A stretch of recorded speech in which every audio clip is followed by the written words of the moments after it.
gentleman from Nebraska, the chairman of our housing subcommittee and housing and insurance subcommittee, Mr. Flood. You're recognized for 5 minutes.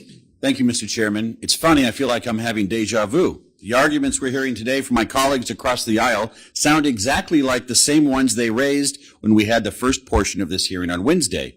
It makes me wonder, is this really a substantive conversation about the legislation at hand, or has this just devolved into another partisan exercise?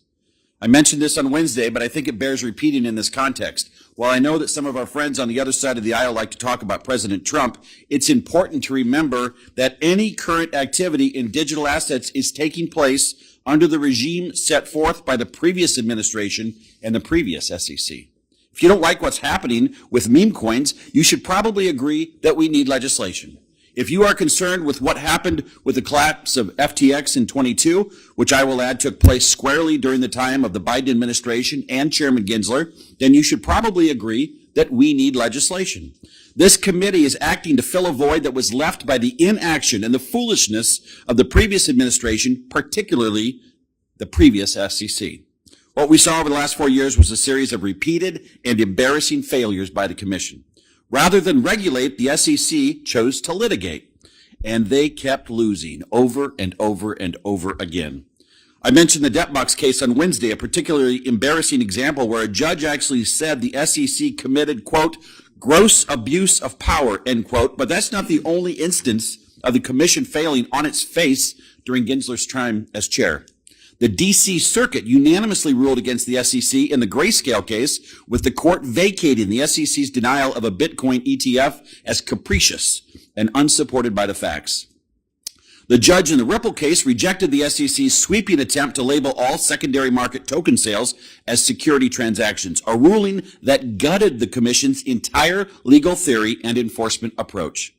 Repeatedly, over the last 4 years, it is clear that the SEC was not living in reality, that Chairman Gensler was steering us down on a path that would lead us to less investor protection, less clarity, and more embarrassing defeats for the SEC.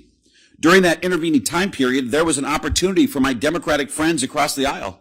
In the absence of leadership from the SEC, they could have stepped up to the plate and offered their own solutions. They could have answered the call of some Biden-appointed officials like CFTC Chair Benham to provide greater authority to the CFTC to regulate this industry. They could have been part of the solution. They could have either done that in 21 or 22 when the Democrats controlled the House, the Senate, and the White House. They did nothing.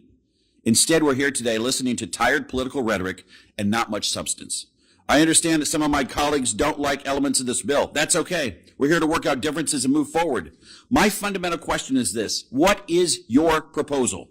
If not this, then what?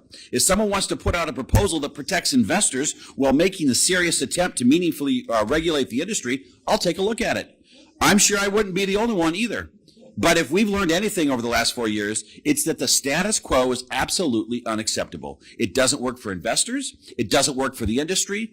No one is better off by keeping things as they are now. The reality is there's only one bill out there that provides the CFTC with the spot market authority over digital asset commodities. There's only one proposal out there that provides meaningful investor protections and works to apply the principles of security law to this novel asset class. And there's only one bill that would provide regulatory stability needed to secure America's place as a hub for blockchain innovation.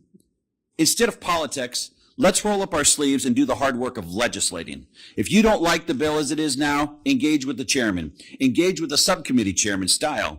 Instead of a show hearing, let's engage in a dialogue that can get us closer to regulatory clarity. Thank you. Will the gentleman yield?